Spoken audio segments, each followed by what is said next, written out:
C'est donc le jour J pour Total Energy à partir de 15h30. Le groupe français proposera des actions à la bourse de New York avec cet objectif, Étienne Braque, de simplifier les démarches pour les gros investisseurs américains. Oui, ce sera beaucoup plus simple pour les actionnaires américains qui devaient se contenter aujourd'hui soit d'acheter leurs actions à Paris en euros, soit d'acheter à New York des ADR. Ce ne sont pas des actions, mais ce sont des certificats de détention, et que ce soit aux États-Unis, mais aussi en Europe, ce sont des produits qui sont quand même assez boudés, puisque les gérants préfèrent avoir des actions, le produit vraiment en direct. Donc à partir d'aujourd'hui, ça sera chose faite, sans compter que la gestion passive, donc les ETF, pour faire simple, sous-pondèrent, voire ne prennent pas en compte ces fameux ADR. Donc à partir d'aujourd'hui, Total sera potentiellement plus présent dans les fonds aux États-Unis. Le groupe espère ainsi que ces actions cotées au NYSE vont créer un petit peu un appel d'air, dans le sens où aujourd'hui les actionnaires européens sont absents. Je vous mets au défi aujourd'hui de trouver un ETF ou un fonds d'un gérant qui est positionné uniquement sur le gaz et sur le pétrole. Ça n'existe plus avec les critères ISR, ESG et j'en passe.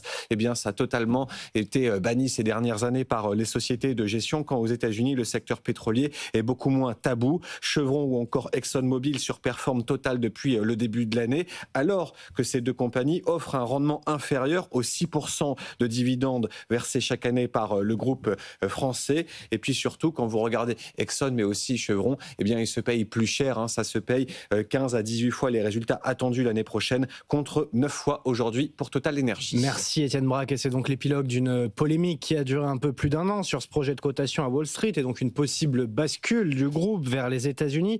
Surtout qu'en parallèle de cette arrivée à la bourse de New York, eh bien Total Energy vient de se renforcer en Europe. Mathieu Pechberti. Quelques jours avant sa cotation à Wall Street, Patrick Pouyanné a ancré un de ses deux pieds en Europe.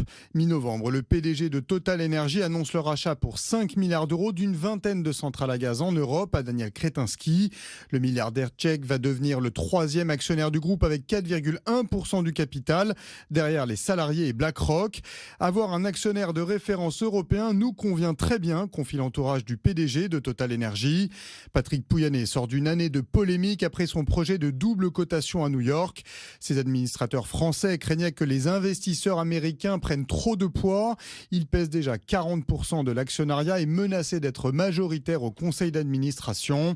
Avec Daniel Kretinsky au capital, les Européens reprennent la main chez Total Energy, et Patrick Pouyanné coupe court à toute polémique et gagne un précieux soutien.